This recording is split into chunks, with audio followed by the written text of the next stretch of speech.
Hey everybody, Off the Mic Sports Network here. Another edition of Off the Top Rope. So I need to address something. We're basically 30 days. Time of recording of this is June 12th. July 12th will be All In Texas from Globe Life Field in Arlington, Texas. Supposedly the biggest North American show in AEW history. And I understand that there's compelling matches on this card in terms of like matches, just with the names on the bill. You've got Hangman Adam Page and John Moxley for the World Championship. Um, you've got Kenny Omega versus Kazuchika Okada for the what is going to be known as the Unified Championship, which is ridiculous, and they're going to try and make it feel like a World Championship. And then you got Tony Storm and Mercedes Moné. I got to tell you guys, all three of these matches have been made since the first two matches were made at Double or Nothing, and now you had Omega Okada, which basically became official on Wednesday. We're 30 days out from this show. This doesn't feel like they're WrestleMania, guys.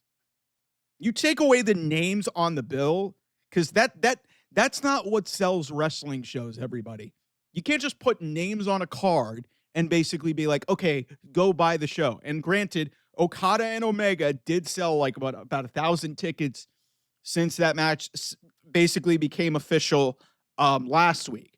But what's going to get more people to buy the pay-per-view, what's going to get more people to buy tickets to the show at Globe Life Field in Arlington, Texas, is compelling build. And let's take a look at what they've done basically to get to this pay-per-view. Let's start off with Okada and Omega. They did a great job with the hype package, but then they introduced Don Callis for basically just because Okada needs a mouthpiece. But why do we need Don Callis? He already has 75 people in his family. That was weird. There was the comically, over the top, blood capsule, which, looked like Kool-Aid mixed with like Jello that Kenny Omega was spewing out. And then they moved on from the angle so quickly and just, brushed it aside because they can't let anything breathe in that company. And Omega Okada really kind of sells itself because, the diehard wrestling fans are going to want to see this match because their first four matches together were incredible. This is match number 5. It's the first time on American soil. It may very well main event the show. I'll have another video about that, on why I think that's not a good idea. And it's not for the reason that you guys think. Then we get to Mercedes Moné and Tony Storm. Seemingly the greatest women's match ever made. Guys, we're 3 weeks in, lesbian undertones and eating dinner. We've seen one horribly cooked steak and one more properly cooked steak, and Mercedes Moné not even really caring about things. This has been just a comically inept booked women's feud. And if you think that Tony Khan gives a flying fuck about women's wrestling, he doesn't. He just cares, hey, I got Mercedes Moné and Tony Storm on the bill. Check. I got Kenny Omega and Kazuchika Okada on my bill for this show. Check. This is all just him putting names on a spreadsheet and names on a card to try and sell tickets and try and say, hey, those matches were produced under my bill. Like you look at the freaking CMLL show that they got at Arena Mexico next week. There's almost no CMLL talent. They're having Mystico take on MJF. Gee, I wonder who's winning that match. And then they've got Mercedes Moné challenging for the CMLL Women's World Championship while she's in the feud for another Women's Championship. Gee, I wonder who's winning that.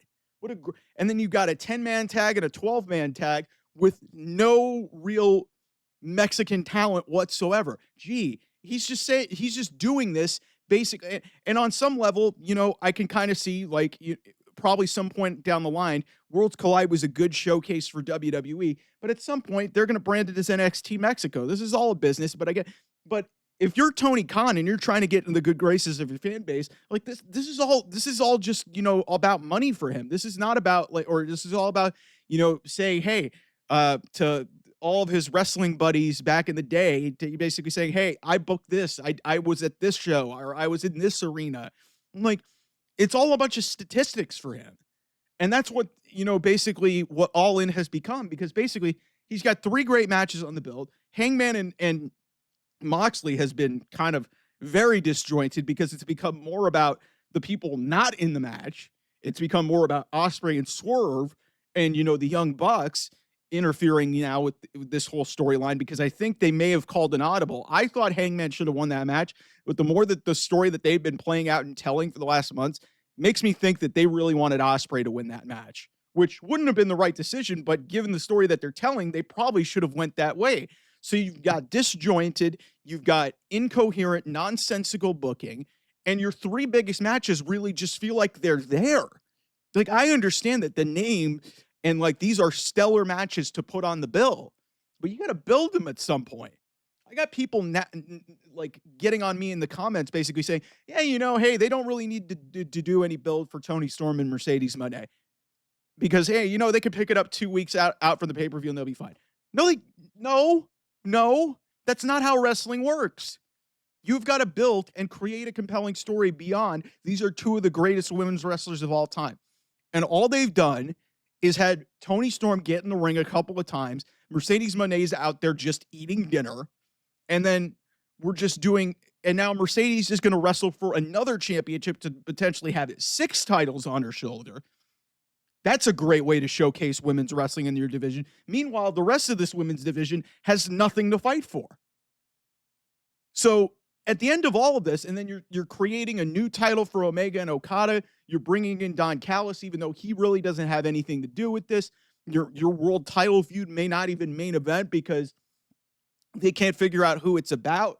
Like, it's really frustrating when you have such a big show, and I have so many AEW marks getting at my mentions on social media, basically saying that this show is going to be better than WrestleMania. And you know what? From a wrestling perspective, they may be right. But wrestling can't be the only thing that sells your shows. If you want to get like such a big show on the bill and say, hey, I sold 30,000 tickets in a baseball stadium to have my biggest show of the year in North America, most tickets outside of a WWE show that have ever been sold for a North American wrestling show. If you want to say that, that's fine. But at least act like you care. Because for 3 weeks since Double or Nothing ended, they've done the bare minimum. And the stuff that they've tried to do is really incoherent and it really isn't registering. Like the Swerve and Hangman, the Swerve, Hangman, and Ospreay stuff, is interesting. But at some point, we've got to start building towards the world title match. Like, I understand that this is AEW versus the Death Riders, but Moxley and Hangman have, minimal interaction, really.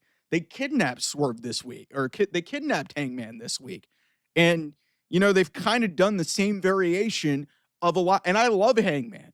They've done the same variation of the same promo, really, for the last couple of weeks about how he's fighting and he's going to do whatever he can to win that championship. But a lot of this has now become about the other parts of this thing. Where it's become about, hey, Swerve and Ospreay, which was probably supposed to be Swerve and Hangman. So there's just disjointedness, and then the stuff that they have, they're basically hanging like Hangman and Moxley. They fought before, and the world title, but they should be making that a bigger deal than it is. But then the other 2 matches, which are supposed to be really driven off of, they're going to be incredible wrestling matches. Obviously, they did what they could for Kenny Omega and Kazuchika Okada.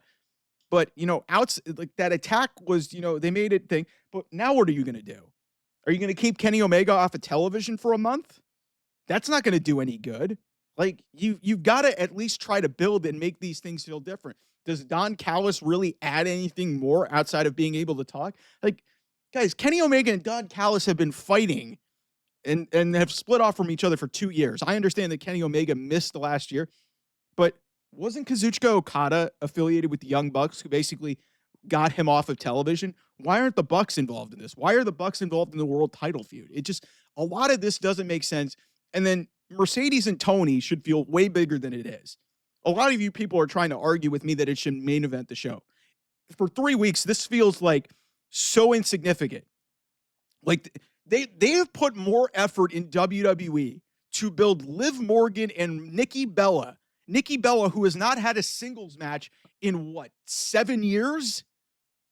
Nikki Bella has not been in a wrestling ring outside of Royal Rumbles for 7 years. And they did more in one promo to make me more interested in that than AEW has done to make the biggest wrestling match of all time feel big. That's the problem here. put more effort and put more time rather than just have names on a spreadsheet and names on a card to get your fans to go to a show. Your diehards are going to buy there. There's already 17, 18,000 tickets sold. But the problem here is that for 3 weeks, this is supposed to be their WrestleMania. And they have done the bare minimum to, and some of this just does not feel like a big deal right now. It should feel way bigger than that. They did a semi-decent job, but it was a very disjointed segment between Okada and Omega. And that may very well main event the show because it seems like they want to make that title a big deal.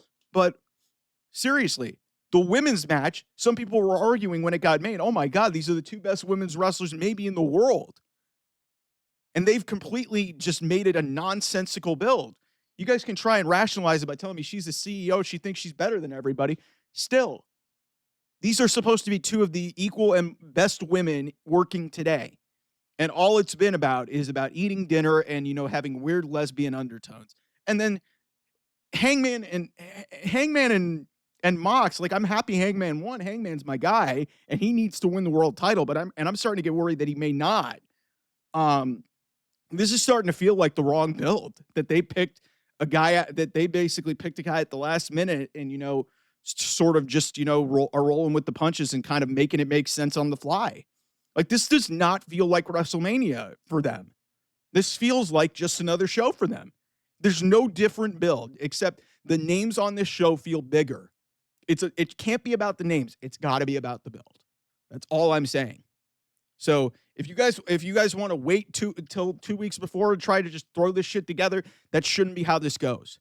That's not how you properly build big wrestling shows. And I understand that the build for WrestleMania wasn't that great this year, but their main storylines were heavily invested in, and they took weeks and months to build to.